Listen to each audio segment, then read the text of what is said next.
Fala, filhotes, vocês estão vivos? No vídeo de agora nós vamos falar um pouquinho de Venezuela, do acordo depois da ameaça de guerra civil, lá no ano de 2003, falar sobre o Brasil voltando à democracia, sobre a nova República Brasileira, sobre a Constituição Cidadã de 1988, sobre uma nova moeda, ou as várias moedas até chegarmos no real, e do Collor confiscando os depósitos bancários. Bora lá? Se a democracia parece consolidada em países como Brasil e México, mesmo não se pode dizer ainda de outros países do continente. Na virada do ano de 2002 para 2003, um deles se encontrava particularmente ameaçado em suas instituições democráticas por uma ruptura violenta, a Venezuela, e continua até hoje, Ali duas forças em conflito dividiam o país em dois campos inimigos. De um lado, um presidente nacionalista, amigo de Fidel Castro e visto com reticência pelos Estados Unidos, o coronel Hugo Chávez, eleito duas vezes para a presidência em 1998 e 2000. Do outro, as elites somadas a amplos setores das classes médias e a principal central sindical venezuelana. Em abril de 2002, esses setores, aliados a um grupo de militares, tentaram depor o presidente por meio de um golpe de Estado. A população pobre que apoia Chávez, porém, saiu às ruas e o presidente acabou voltando ao poder. No final de 2002, depois de um ano de muitas passeatas pró e anti-Chávez, as oposições mobilizaram seus partidários em uma greve geral que atingiu principalmente o setor do petróleo, principal riqueza do país. Depois de 63 dias de paralisação, a greve foi encerrada a 3 de fevereiro de 2003. Em meados de abril, Hugo Chávez firmou com a oposição um acordo pelo qual o governo venezuelano se comprometeu a convocar em agosto de 2003 um plebiscito para decidir se as eleições para a presidência da República devem ser antecipadas. A condição para a realização do plebiscito, que pode decidir sobre o afastamento de Hugo Chávez, acabou não acontecendo o poder, é que ele seja solicitado por pelo menos 20% do eleitorado, 2,4 milhões de pessoas. Durante 63 dias de duração da greve geral que paralisou a Venezuela em dezembro de 2002, muito mais do que a pandemia. De dezembro de 2002 a fevereiro de 2003, ocorreram manifestações quase diárias de protesto contra o governo do presidente Hugo Chávez. Tem uma foto aqui mostrando a manifestante contrária a Chávez desfraudada bandeira da paz diante de um soldado da Guarda Nacional em Caracas, na Venezuela, no dia 7 de janeiro de 2003. Agora vamos falar um pouquinho do Brasil.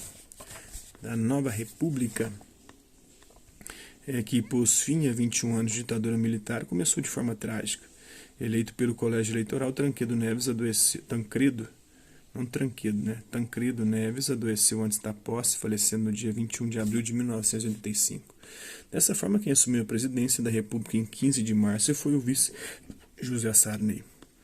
As primeiras medidas do novo governo foram tomadas no campo político. Emendas à Constituição então vigente estabeleceram, entre outras disposições, a eleição direta do presidente da República na sucessão de José Sarney, o direito de voto aos analfabetos e a liberdade de criação de partidos políticos, o que facilitou a legalização das agremiações até então impedidas de funcionar como os partidos de orientação comunista ou de esquerda, O principal acontecimento político do governo de José Sarney foi a elaboração de uma nova Constituição realizada por uma Assembleia Nacional Constituinte eleita em novembro de 1986. Os trabalhos da Constituinte, que se desenvolveram de fevereiro de 1987 a setembro de 1988, foram marcados por uma série de conflitos entre os grupos conservadores reunidos no Centro Democrático, o Centrão. Desde aquela época já existia o Centrão, e os progressistas, formados pelos partidos de esquerda, PT, PCB, PCdoB, PDT e por uma parte do PMDB. A Constituição foi promulgada em 5 de outubro de 1988. Um balanço geral permite-nos concluir que os trabalhadores consolidaram diversas conquistas, como abono de férias, indenização de 40% do FGTS na demissão, jornada semanal de 44 horas, em vez das 48 anteriores, licença maternidade de 120 dias, era de 90 dias antes, Verificaram-se ainda avanços no estabelecimento dos direitos humanos. A prática do racismo, por exemplo, passou a ser um crime inafiançável. Por tudo isso, o deputado Ulisses Guimarães, presidente da Assembleia Constituinte, a chamou de Constituição Cidadã. A situação econômica, entretanto, não ia bem. Em 1985, a inflação chegou a 235% ao ano. Para corrigir a situação, o governo José Sarney anunciou em fevereiro de 1986 um plano de estabilização econômica, conhecido como Plano Cruzado. Suas principais medidas foram o congelamento de preços, substituição da moeda corrente no país, o cruzeiro pelo cruzado, gatilho salarial, determinando que os salários seriam reajustados sempre que a inflação chegasse a 20% ao mês. Embalado pelo plano, bem recebido pela população, o PMDB, partido do governo, obteve significativa vitória nas eleições de 1986. Elegeu 22 dos 23 governadores e obteve folgada maioria na Assembleia Constituinte. No entanto, o entusiasmo pelo plano foi efêmero. Mesmo antes das eleições, o descontentamento já era perceptível. As mercadorias começaram a sumir das lojas, empresários faziam pequenas modificações nos produtos para vendê-los como novos por preços mais altos. Fazendeiros negavam-se a vender os bois pelo preço de tabela, causando falta de carne. A prática de ágio, cobrança além da tabela, lastrou-se. Passadas as eleições, no final de 1986, as medidas do Plano Cruzado perderam a eficácia. A inflação voltou a subir e iniciou um novo período de crise econômica. No último mês do governo Sarney, em março de 1990, a inflação atingiu o recorde histórico de 84,32% ao mês, chegando ao limite da hiperinflação.